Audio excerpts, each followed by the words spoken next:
कपड़े धोने वाली बहू। शादी के पहले से ही विभा को कपड़े धोने का बड़ा शौक था। कभी नल के नीचे तो कभी तालाब के पास। अरे मेरी नीली वाली लुंगी नहीं दिख रही है। विभा की अम्मा, कहाँ रखी है लुंगी? अरे वो तो विभा ने परसों ही धोकर रखी थी आपकी अलमारी में, देखो वहीं होगी। वो ना मैंने आज धो दी, मुझे लगा कि गंदी हो गई होगी। अरे कैसे गंदी हो गई थी? उसे तो मैंने पहना भी नहीं। हे भगवान, इस लड़की के कपड़े धोने की आदत से परेशान हो गया हूँ मैं। जितना तो घर में राशन नहीं आता, उससे कहीं ज्यादा डिटर्जेंट पाउडर का खर्चा है।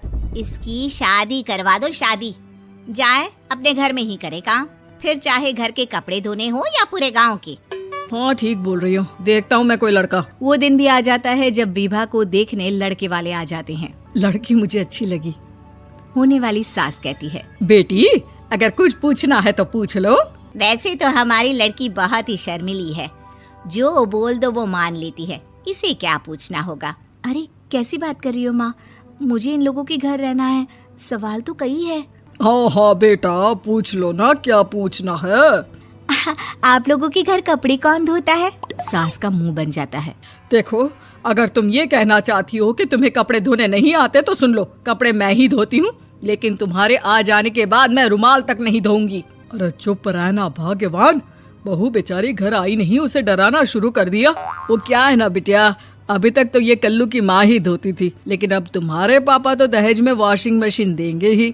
तभी विभा की माँ बोल पड़ती है, सवाल भी पूछा तो क्या। वैसे भाई साहब, मशीन की तो फिर भी कपड़े धोने की कैपेसिटी होती है। मतलब जो बिटिया दे रहे हैं ना विभा, इसे कपड़े धोने का बहुत शौक है। ये आप लोगों के क्या, आस पड़ोस गांव मोहल्ले सबके कपड़े धो दे और उफ तक ना करे। बाहर देखा नहीं आपने कितने कपड़े सूख रहे हैं? सब हमारी बिटिया ने ही तो धोए हैं। बस भी करो ना माँ, शर्म आ रही इतनी तारीफ सुनकर। और तो और एक दाग निकाल कर दिखाओ तो मान जाओ। हाँ अच्छा, माफ करना बेटा, मैंने गलत समझा। हमें तो रिश्ता बहुत पसंद है। और ऐसे जुड़ जाता है रिश्ता कपड़े धोने का शौक रखने वाली विभा का। उसकी शादी हो जाती है कोयला फैक्ट्री में काम करने वाले कल्लू के साथ। शादी के बाद अचानक विभा चिल्लाती हुई सास के पास आती है। सासू माँ, अरे सासू माँ कहाँ है आप? ये तो धोखा है, धोखा दिया आप लोगों ने मुझे। इसे ससुर के चक्कर के बारे में पता चल गया। अरे तो उसमें तुझे क्यों धोखा मिला है? अरे नल में पानी नहीं आता, कपड़े कैसे कब धुलेंगे? अच्छा, तू पानी नहीं आ रहा उसकी बात कर रही है। तो आपने क्या सोचा? कुछ नहीं। अच्छा, तेरी माँ ने कहा था कि कपड़े धोने का शौक है तुझे, याद आया मुझे। शौक बोलकर कपड़े धोने वाले मेरे जुनून को कम ना आके सासू माँ, कपड़ा धोना मेरा गुरूर है। तभी पति भी वहाँ आ जाता है।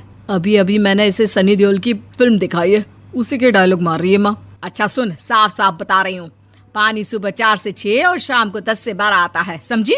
विभा टाइमिंग सुनकर हैरान हो जाती है। ये क्या भूतों का मोहल्ला है?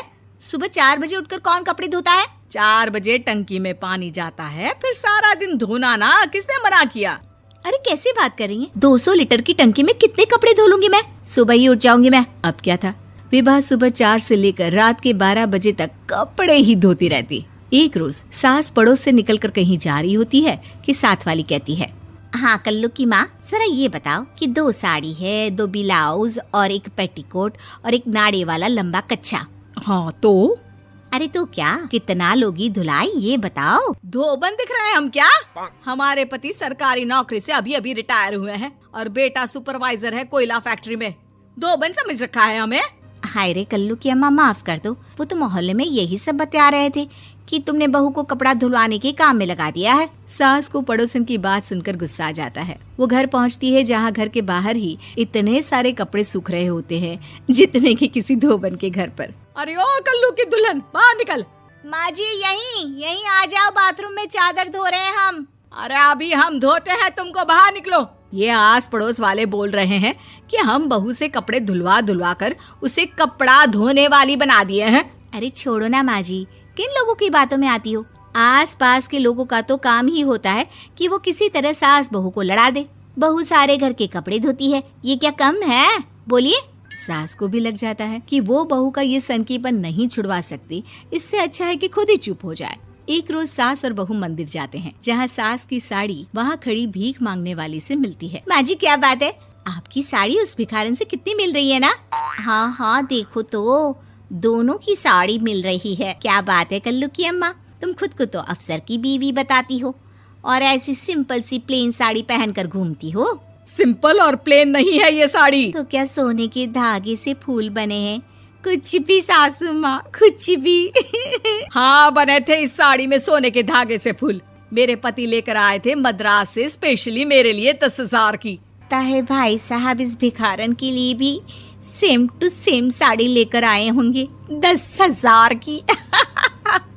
सास उस वक्त तो कुछ नहीं कहती, लेकिन बहू के साथ घर आती है और अलमारी से एल्बम निकाल कर लाती है। ये साड़ी देख रही है, ये वही साड़ी है जिसे मैंने अभी पहना था। इस साड़ी में ये जो चमकदार फूल दिख रहे हैं ना, ये सोने के धागों से काढ़े गए हैं। लेकिन तू लोकल वॉशिंग मशीन ब्रश से घिस घिस कर सारे फूलों को निकाल कर साड़ी प्लेन कर दी।